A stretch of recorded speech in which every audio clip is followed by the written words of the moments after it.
But I'm going to go ahead and I'll get started in just a few moments here. I have two guests with me that are going to help kind of run this meeting. We have Madeline, who's going to be our interpreter, and I have spotlighted her because we are going to be recording these videos. And I also have Kendra, who is a colleague of mine, who's going to be acting as our moderator, and she will be kind of going through and asking any questions. So if you do have questions, if I'm presenting, I ask that you write them inside the chat. Kendra can go ahead and ask those, or go ahead and queue those up when the time to open up the floor for question begins. Other than that, we'll go ahead and get started. And as we go through the presentation, I'll present on some content, and then I'll open the floor up for questions and kind of go through that. Since it's a nice small group, I imagine that we'll have plenty of extra time to kind of ask any personal questions that you guys have about quizzes. All right, so let's get started. And I suppose I should probably introduce myself as well. My name is Tyler. I'm an instructional designer here at UNC. And really the goal of this webinar is to go over some of the basic functions of Canvas. We're going to be looking at some of the main question types, and we're also going to look at some of the moderation tools that Canvas has to offer, and really trying to get a glimpse of what is happening when your students take exams. So hopefully by the end of this, I like to always kind of go over lesson objectives. That way we start to kind of, it's a great practice actually for your students to go over lesson objectives or goals beforehand. That way they know what they're going to be learning. And then it's also really helpful to review them at the end. So I will be doing that as well. But by the end of this webinar, you should be able to create a Canvas exam. You should be identify and describe some of the different quiz settings that we have. Be able to construct some of the more common types of questions. Specifically, we're going to be looking at multiple choice, matching, as well as essay questions. We're also going to look at examining, we should also be able to examine student exams and apply modifications after looking at those and using the moderation tools. Okay, but for quizzes, in order to create a quiz, we're going to go ahead and click the quizzes item from the course navigation. And from here, we can click the blue button over here called Add Quiz. And this brings you to the primary main screen. And I'll be going over all these different quiz options and kind of going over some tips and tricks as we go. But if they're, yeah, perfect. So the first part that we come up to is the quiz name. Now, I personally like to come in here and have a much more specific name than exam 1. Reason being is that we have experienced a couple of issues where if professors are importing exams, especially if they're doing multiple imports in a single semester, that they might overwrite grades. So this is a huge one. It can be a very nerve-wracking experience. And depending on how bad the overwrite is, it can take Canvas a little bit of time to go through and recover that information. So I always recommend, instead of using something like exam 1, making it something special, you know, summer 2021, exam 1, CIS 340, something along those lines. That way it's much more specific. And when it does come over, you can avoid that chance of overriding student work, especially if it's been a previous exam. The next area that you're going to come to is the descriptions area. Now, this area here, it has a lot of options and it edits just like any other Canvas page. Some things that I like to put here, I like to put duration. If you're looking for ways to reduce stress for your students, you can give them an item breakdown. For example, the following exam will have 10 multiple choice, 2 essays, and a matching question. What that does is it gives students a little bit of a preview. And what's excellent about that preview is that for anxiety purposes, they can kind of say like, okay, this is what I'm here to accept. I can do these different things. And it can also help in their study practice as well. But any little helpful tips that you feel comfortable giving away, can help a lot with students. There are several different quiz types that you can create inside of Canvas. The first is a practice quiz. Now, this is a quiz that students will take, and when they do so, they will be able to see their score, they'll be able to see the right answers, but the beauty of this is it won't go into a final grade book. And so that's really kind of a nice,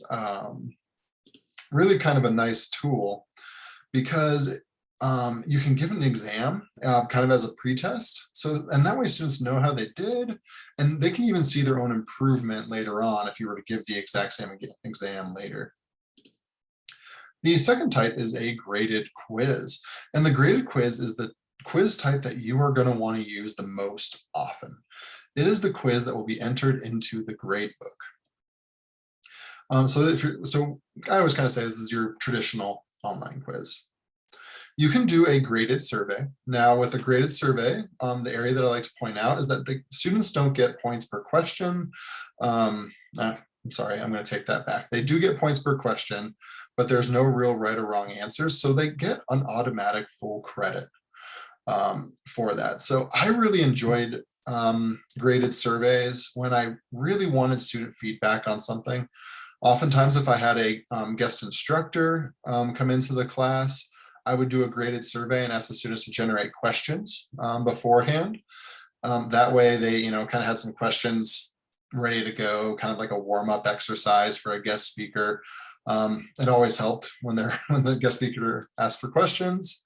There was never any, kind of that dead air that can be kind of uncomfortable sometimes. There is also the fourth option is the ungraded survey. Now, this is an excellent option if you're looking for some feedback. You don't necessarily care if every student does it, but you want to provide an anonymous way to give some feedback. Maybe you're looking for some insights in the course midway through the semester. Maybe you're looking for insights on a particular guest speaker. I would often do that as well. If students like them or not.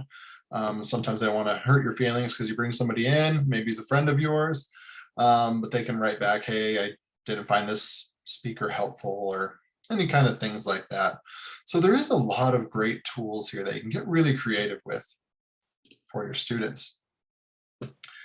Here you can pick your assignment group. So if you have a particular assignment group, or if you have weighting tools, you can go ahead and assign this quiz to those different areas. If you're looking for support in that area, I highly recommend attending our gradebook workshops that are coming up next week. There'll be excellent sources of information for you if you're looking for gradebook kind of information. The next option we have is the shuffle answers. I personally click this button every single time for the purpose, and I'll talk about this when I show you kind of the grading, is that it's going to shuffle all your answers for the entire gradebook or for the entire exam. Now, this is great because it does provide a level 1 kind of anti-cheating mechanism, and that A, B, and C, if you're doing multiple choice, are not going to be the same for every student. So it does shuffle them around, providing that level. It's also great if you're retesting too, because you can get some information there that you can still provide the same question if you're doing a pre-test, post-test model, but it's not, the answer is not A, for both questions, it'll be randomized. So it does kind of provide a nice little option for your exams. And time limit is another option. Now, time limit is very professor specific. So if you're a person that wants to have a time limit, say you want to have a 60-minute time limit, you can. It's best to limit them using this box and to not limit them using the assign tool. Reason being is if there's any technical issues, if they reach a certain point and they're not quite done, but you wanted to add extra time for them, if you do that down here in the assign tool, it's automatically going to kick them out, even if they still have extra time, because that limiter was reached. So it is it is the best practice to limit time via here. And I usually add 5 or 10 minutes. So if I'm giving them an hour, and I want them to take the exam between 1 and 2 o'clock, I'm going to go ahead and kind of give my exam between 1 and I might give them 1:10 or something like that. So that way they have time to get in, to log on. This is especially important in an online environment, especially if you're doing asynchronous. If you're doing asynchronous, I do recommend usually giving them a couple days to take an exam. And that can allow them to work with their schedules. And it also kind of gives you the option to kind of give them some space, reducing some of that stress, anxiety. And as a professor, you can definitely pick which way you want to go. If you want to really limit them, you can. If you want to provide a lot of extra time, you can as well. So like I said, very professor specific. So do what feels best for you. If you have questions on this, I'd be happy to answer questions after this segment. You can allow multiple attempts, and this is a great area to do this. If you want to have multiple attempts for your students, it does give it to everybody, but you can select the highest score, the latest score, and the average score. The highest score is the most common. That's usually the score where that people want anyways. But I have seen a lot of instances where if for some reason the students do better on the first one, I haven't figured that one out yet, but they don't do better on the second one, where you want to take the highest. So that's why I kind of don't recommend using the latest as one of the options. You can use an average, which is kind of an interesting way to do extra credit. Is the primary way that I've seen it used, where students can take multiple exams and it will average all the scores. So kind of an interesting way to do that. And you can also pick allowed attempts. If you allow multiple attempts, they will be able to take it as many times as they like. If you want to limit them, you can come in here and say you want to give them 3 attempts to do this, 10. You can put any modifier you want in here, but you do want to have a modifier unless, I should say you want to have a modifier unless you just want them to be able to take it, like if it's a mastery quiz or something like that. What's also nice is that if you click allow multiple attempts, your scores will change down here as well. So you can also let students see their correct quiz responses.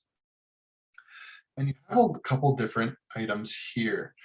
The main option that pops up is this one, that only after their last attempt, you can click that, or you can set your correct answers by day.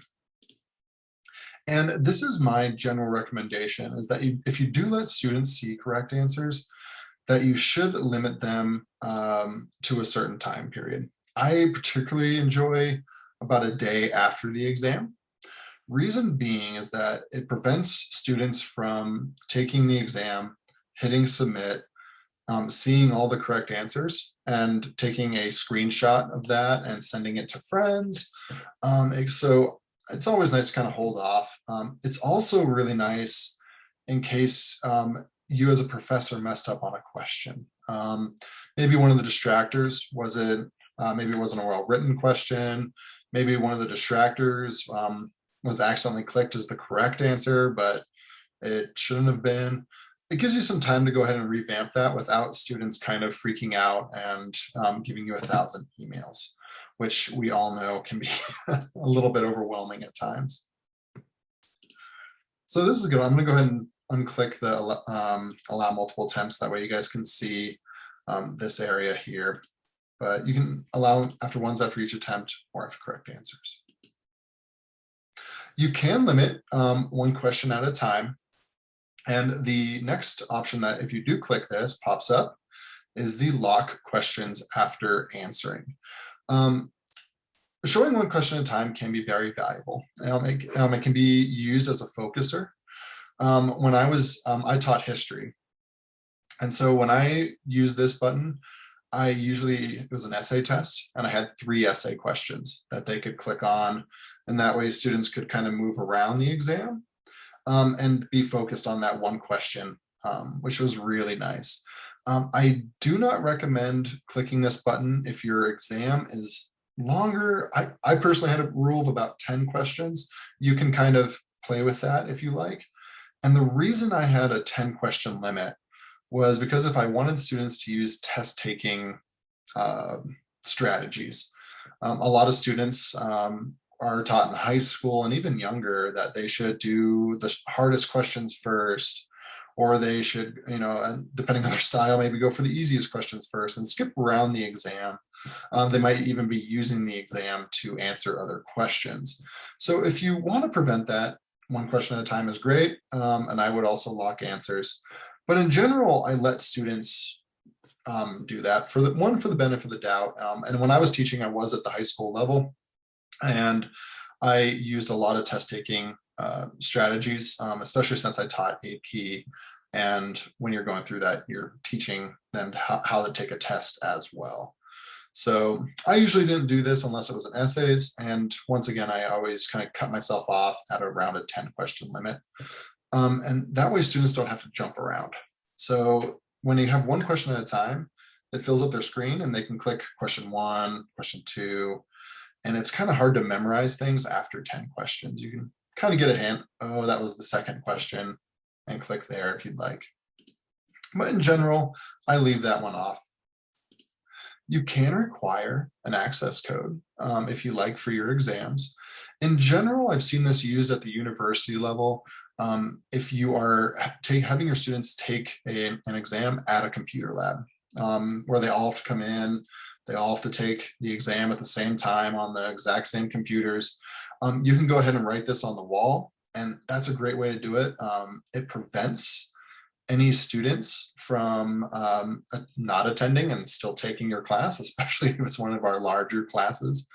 So that is kind of a nice little area there. And filter IP address, I recommend not using this unless you're very kind of, I should say, on the savvy on the computer side. Basically what this does is it limits it to a particular computer or to an area of computers by filtering an IP address. So in general, recommend leaving that off.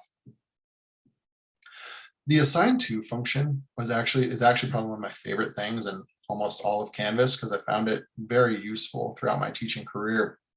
You can assign this in general. You might assign this to everyone. You can select a due date. So I'll say this is due on the 23rd. The available from date is when you want students to be able to access it. So if I were in an asynchronous class, I might give them from today till Friday to take this exam. And if I want to lock it down, meaning they don't have access to it or can't take anything past this point, I might lock it down to that same day that you're kind of choosing as your due date. And what I like about that is that it kind of, instead of letting them kind of go over that time limit, it stops them right away. So if you want to leave that off, you can.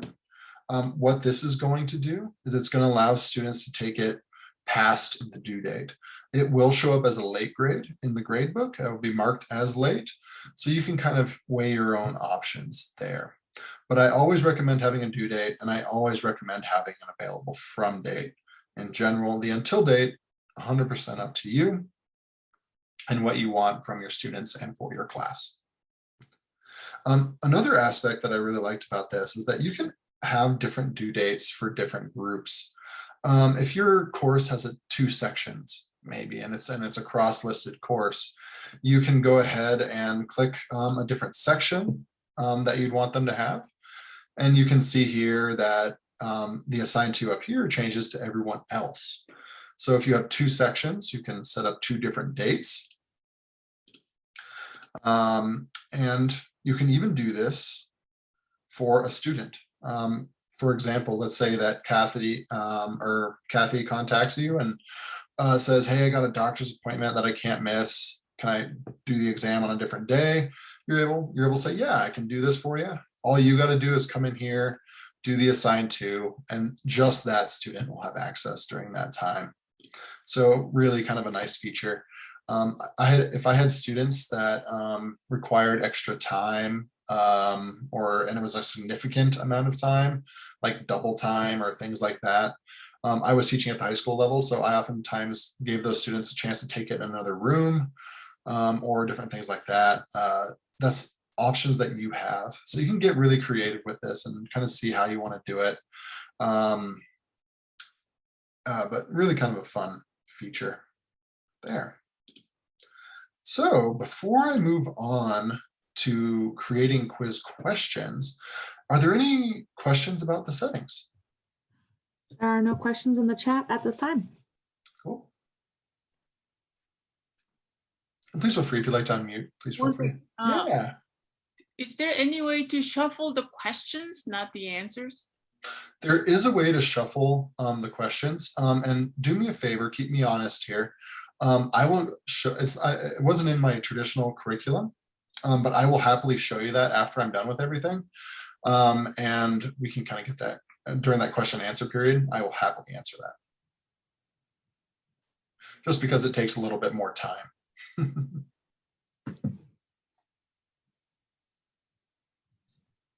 All right.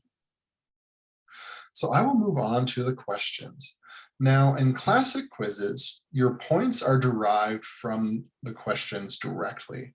And what I mean by this is if I want to have a question here, I'm going to go ahead and actually I'll just describe this process as we go and slow down a little bit. If I want to add a question, I have a couple different options here. I can click a new question, and this will be a question that I create from scratch, or you can, if I'm copying and pasting from a Word document, anything like that, you can create a new question here. You can create a new question group, and this will be part of your answer to create a randomized questions. You can also hit the find questions. And so if you've already created some questions, you can go and click these options to go and find those extra questions. For purposes of this demonstration, I do want to kind of focus on the basics. So I'm just going to go over in the main presentation the new question option. And if you click there, you will get this nice grid to pop up. You can rename this if you want to rename this question. You can tag it if you want, true, false, anything like that. Typically, most people just leave it as a question. You can hit multiple choice here, and you get this nice drop-down menu that you can select any type of question that you want. For purposes of time, I'm going to focus on the main three that I see most professors using here at UNC, which is the multiple choice, where are we? The essay question and the matching questions. So the first one that I'm going to create is a multiple choice question. So when I come in here from a multiple choice question, the first thing I like to do is I like to assign the points. I typically did 2 points multiple choice question. You can put 1,000 in there. You can put 1, whatever choice you prefer. And inside this text box is where you are going to write your answers. So I quickly just had a pre-made question about World War II here. So I quickly copy and pasted my question into this box. And now I'm ready to create not only my answers, but also my distractors.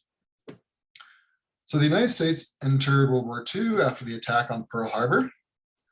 So I am going to put this option here. And you can see that the reason I put the correct answer there is because it is labeled with the correct answer on this area here. So this green arrow is the signifier. So you can click down here. Maybe I accidentally copy and paste the wrong one. Maybe I'd like to go through and maybe I wouldn't like to shuffle my answers. Maybe I want every answer to be the same for some particular purpose. I can click here to change my correct answer if I want it to be A, B, C, or D. Now you don't have to do this if you hit shuffle answers. It'll do it automatically for you. So I'll quickly just paste in my distractors here.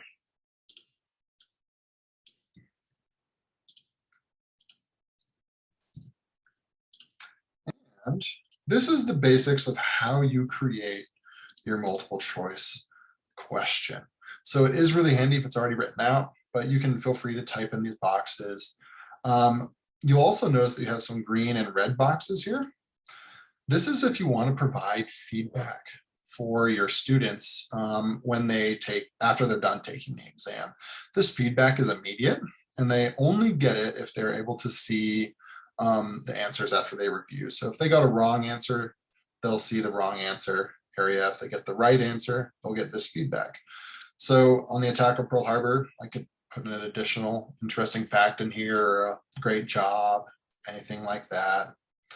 If the student selected the invasion and division of France, I could come in here and say, unfortunately, the United States entered much longer after this event, and you can kind of provide some immediate instruction or remediation for the student, which can be very helpful. So after I'm done creating my question, you always want to make sure you hit update question. Reason being is that if you don't hit update question and you go down to hit save, it might not save your details that you edited, or it might not even save the question that's there. So always, always, always kind of hit that update question. Canvas does have a little bit of a new feature now where it tries to preserve some of your work. But in general, always hit save. It's kind of a general tech advice there. So the next question I'm going to go over is the matching. This one tends to be pretty common. And a lot of professors, I feel a lot of questions about matching questions kind of in general. So once again, I'm going to go ahead and get my matching questions. In here, I can type my directions for the matching questions. So match the battle with this description. Okay. And so once again, I can come in here. I can go ahead and copy my answers. For me, I just pre-made these with my definitions. So I can have, when the students see this, what they're going to see is they're going to see all the different battles on the left side. They'll be able to select the right-hand side of this. So they'll be like, okay, I need to match D-Day with something on this side. So I can come in here and I can copy and paste all these things. And I could go on and just go down my list for every matching I want to have. And this will be the correct answer that it corresponds to on the other side. Now, if you're using matching questions, I always recommend that you do shuffle your answers. Otherwise, there's a possibility that these will not randomize and that they will just go across. So they'll be able to look across and say, oh, that was Normandy. Oh, that was Pearl Harbor. So we can kind of go through these different, they can kind of get a nice, easy test that way. I always share a little story of when I was teaching AP Psych. I forgot to do this, and all the answers were A for all my multiple choice questions, and nothing was randomized at all. So it was kind of a nice, unique psychological experiment, if you will, because all my A students were freaking out, and all my F students or lower performing students were kind of staring at me like, oh, you messed up, Jones, I got you. So just kind of a fun thing. If you do want to add additional distractors that aren't necessarily part of those correct answers, you can. They will not show up on the left-hand side. They will only show up for the right-hand side. So if I wanted to put in here, oh, what's another battle? Battle of the Bulge, and it wasn't one of my questions, I could put a description of the Battle of the Bulge in here, and there would be no match for it. So just an additional distractor for you. Once again, I'll hit update. And secondly, or thirdly, I will go ahead and create a essay question. Now, essay questions are not automatically graded. Most of the questions that you will have in Canvas are automatically graded, which is an awesome thing, especially if you're looking or have a really hard class, or you're looking to reduce some of your grade load. You can go ahead and do that. Essay questions are fantastic, and I love them because it does count as an authentic type of assessment, where students are actively thinking and applying the information that you have. So here I can copy and paste my question here. They're also the easiest to create, but I'm going to adjust my points up here. I'm going to go ahead and adjust this to be worth 10 points. I'll update my question. And I'll quickly go back to the matching. If you have, I'm going to make this question worth 4. Depending upon how many answers you have, students will get a percentage of this correct. So if you have 10 questions or that they have to match, and you give it 10 points, if they miss one, it'll give them a 9 out of 10, so on and so forth. If you have an odd number, where if you're creating 4, say you have 4 questions, and let's do that differently. If I have 5 questions and they get 2 correct, it's going to work out a percentage of what that is, and it will give them that percentage of points. So, okay. These are the 3 basic question types that I see most professors using. If you are interested in some of the other questions, I'll happily answer some of those and show you those questions when I get to the end in the questions area, if you do have questions on a specific type question. But real quick, I will point out that you do see up here that the points changed. So now we're seeing that this exam is worth 16 points, because I have a 10-point question, a 4-point question, and a 2-point question. And so this is the only way to modify your points via in a classic quizzes example. When I go over the randomization of an entire test, there is a way to kind of go through and give it an exact point that you want. So I'll make sure to bring that up when I go through that demonstration. But any questions on how to create or add questions to an exam? All right. So quickly, I went ahead and I had a quiz that was already taken by 2 fake students. And if my internet will let me get there, I can go ahead and take it. So this is a great way to name your quiz if you do see that. It's kind of very specific. Obviously, it's not updated for this year. So I'll have to update this quiz for next time I teach this course. But I went ahead and I had 2 students take this exam already. And for the purpose of showing you some of the moderation tool and how to use it. So the first thing that I'll show you is some of the basic moderation tools. So I had a fake student, Kathy Cassidy, and another fake student called David Decker take this exam. They were both me. So I know for a fact that I cheated on one of them. But what's great about this is I can see what happened with my students. I can see how many attempts they had, and I can see how long it took to take that exam, if they have any attempt left, and their score. But let's say Kathy Cassidy needs another attempt, and it's just her. Something bad happened with her internet, and she wants to have an extra opportunity. I'm more than happy to grant her that. So I can come in here, I can grant her another attempt.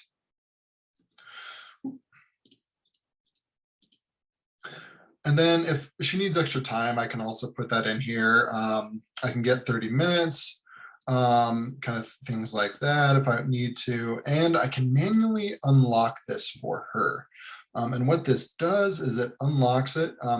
If the exam was limited, because on the exam setting, oh my gosh, I'm forgetting what it's called off the top of my head, but the due dates, the assignment dates, it unlocks them from that and opens that up for them. So kind of a nice way to kind of give them an extra attempt.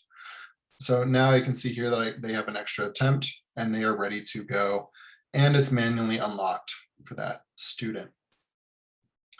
So kind of a nice tool if you want to add. If you do have an experience where you want to add an extra attempt for the entire class, you can come in here and you can just click all students, and this is kind of nice, and then you can click change extensions, and you can add this. Or if you like, you can go into the quiz settings and modify it there if you like. But if it's just one person, I recommend not doing it in the main settings, but doing it here in this moderation tool. Once again, how I got there was clicking on the exam, and in the right-hand corner, you'll see the moderate quiz. Now, one of my favorite things that I love, and this is a relatively new feature when we're talking about Canvas, but you can come in here and see how they did, if there was any answers, how what they got correct and incorrect. But you can also see what it looked like when they took the exam. Now, I do want to preface this, that this shouldn't be used as the primary tool to catch cheaters. I have seen inaccuracies in this, where if a student left a page, you'll see a red stop here. This is what that means, that they stopped looking at the Canvas page and they were someplace else, whether that was another web page, another tab, another computer application. But I have seen some mix-ups. So it shouldn't be the definitive thing, but it can be a great tool to see what is happening for your students. But as you guys can see here on this area, Kathy Cassidy came in here. I know when she started the exam, she has done one attempt, and I see the session started. Now, in the beginning here, you're going to see answered the following questions in 5 seconds. These are all multiple choice questions that are auto answered. So with these, if you see this, it's most likely just the autosave feature happening inside of Canvas, and it's kind of recording that. But when you see this one, viewed and possibly read, that means the student is on the page and looking at the range of these questions. So questions 1 and 2, I looked at this. If you see a red X here, this means that Canvas believes that the student either went off a web page, maybe they looked at a different tab, or went to a different computer application. So if you see that, that's the indicator. You can see answered question 2 and resumed. So that's when I came in, I went back to question 2 and obviously answered that question. And as we go down, we can kind of see these as we go through, seeing the stopped and resumed, answered, and finally those viewed questions. So kind of a really nice tool. With that, I'll preface it again by saying it shouldn't be used as a primary tool. It's not as powerful as a proctoring tool, but what I really like it as is it can give you some insight about what's happening with that student. If you do see that an answer is a little fishy, and you come in here and you find that Canvas marked that the student left the page, there might be some cause for concern there. And that's the point where you start to gather your evidence and then kind of bring that forward to the student.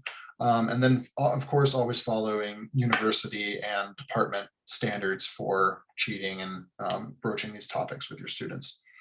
But it is a really nice tool. Even if you're not looking for cheating per se, it can give you a glimpse as to how the students are taking the exam and what they're kind of doing during that exam. So obviously essay questions should take longer than multiple choice and so on and so forth.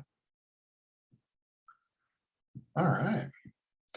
So I will quickly just go back to the editing the page. With Cassidy, I did cheat, and that's why you saw those red areas. So it was definitely cheating. David Decker is a good student, and he did not cheat. So his log will look a little bit different. And you can see there's no real major red flags. You do see this resumed quiz. This is kind of one of those anomalies that I was kind of talking about. In this exam, I went through and just answered all the questions. So obviously there was no resuming, but it is a good example. Sometimes you got to read between the lines for these exams, and as something that shouldn't be used as the sole evidence of cheating. All right. So that does end the content here, but I quickly just want to say thank you for coming. And there will be a question and answer period after this. So if you do have questions, please feel free to ask them. But just once again, touching on the learning objectives, by now you should know how to create a Canvas exam, a quiz. You should be able to identify some of the Canvas settings, construct the common quiz questions, and lastly, examine and know how to moderate the students as they take their exam and even after. So I'm going to go ahead. I'm going to stop recording here, but I will open the floor to questions. And yes. If you wouldn't mind reviewing how to shuffle the questions. Keeping me honest. Thank you very much. So the reason I didn't include this in this particular webinar is because in the past it has confused some different professors that were trying to do different things. So the one thing that you can do is you can create a new question group. And before I come to this, I'm actually going to have to go create a question bank for this exam. So if I'm going to question banks, and this is, to tell you the truth, it's a best practice for classic quizzes. We will be shifting to a new quiz portal sometime in the future. And when that happens, the question banks work a lot differently. But in order to get there, so I went fast through that, but I'm going to go to these three vertical dots here. I'm going to click this, and I'm going to hit Manage Question Banks. And you can see that I have a couple question banks that follow me already from my different courses. But if I wanted to create a new question bank, I could come in here. I'm just going to say chess. Got chess on the mind right now.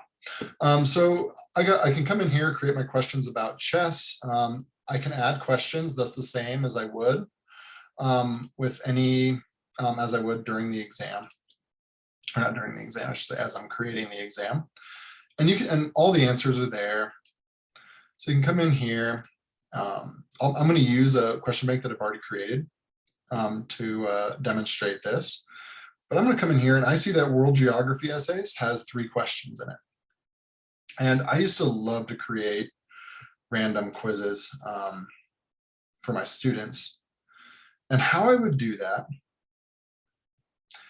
is, what you want to do is you want to come in here to questions. You want to select New Question Group. And you're going to click this link to a question bank. So if you click that, I'm going to go and I'm going to go ahead and click one of these World Geography Essays, 3 questions. I'm going to click that, I'll highlight it, and then I'll click the Select Bank. And this will add in 3, or this will connect this question group to this question bank. Now, if I wanted my students to have all these essays, but I just wanted to change up the order, or for example, in your case, if you wanted to do a multiple choice exam or whatever kind of questions you had, but just wanted to be completely random, I could select 3 because I know that there's 3 questions in here. If you do it this way, you do have to have all the questions kind of worth the same amount of points. So I'm going to say 4. And it's going to randomly pick 3 questions, and each of them are going to be worth 4 points. Now, if I wanted to exclude some answers, I liked, when I was teaching history, I loved to give the students 4 essay questions and say 2 will be on the exam. So I'll go ahead and I'll pick 2 of these questions here. Now, this question bank had 3 in it, so students will randomly get 2 of these 3 essays. So kind of a fun way to do things. This is also the way to control the points, where say you have 200 questions, and you want students to answer all of them, and you want them, and you don't want to go through every single question and mark it for a half point. You could come in here and just, I want each of these questions worth 2 points or 2 points, pick 10. And as soon as I create this group, it's going to add 20 points to my total here as soon as it goes. And you'll see up here that it added 20 points to that area as well. All right. Does that answer your question? So in order to do that, do you recommend me to write all the questions under question group? Yeah, I would do that. If you are writing questions and you do want that fully randomized exam, Right. Mm-hmm. yeah, I 100% recommend it. And what you do is you go into manage question banks, and then you can create your question bank in here. Another just kind of a fun tip on question banks is that you can bookmark question banks so that they follow you across the courses you teach. And excuse me, I don't know what subject you teach, but for history, I had a lot of questions that followed and kind of spreaded themselves across different courses that I was teaching. World War II was taught in world history. It was taught in American history. It was kind of taught across all the different, histories. So I used World War II questions all the time. So I just had a bank called World War II questions. If you're doing a very specific exam, you can do exam. And instead of putting exam 1, I usually like to kind of say like World War II hard questions, or things like that. That way you can kind of know what question bank you're going for. If that, does that make sense? Yeah, I get it. It looks helpful. Very helpful. It's a wonderful way to organize your questions too. And it does provide a lot of other stuff, kind of different advantages. So I would 100% build in question banks if you have the forethought to do that. Yeah, so is there any way I can move the existing quizzes to the bank under the specific name, or it would be always in unfiled questions? Yeah, it goes into this wonderful magical world of unfiled questions. And what you can do is, so say, oh, perfect, I got a World War II question right here. So I can move copy question, and I can actually move that to World War II hard, and I can move that into that. Oh, I see. And you can just go through and click those things too. So if you do create questions inside of the quiz, it does go into this unfiled questions. And it can be a little distracting. Before I knew this, I think I once got this question group up to like 200 or 300 questions. It was almost impossible to find anything. Mm-hmm. But yeah, Chris, did you have something? All right. Any other questions? All right, we are coming up to time. I'm happy to stay if there's some lingering questions, or if you just have a Canvas question in general. But other than that, thank you guys very much for attending.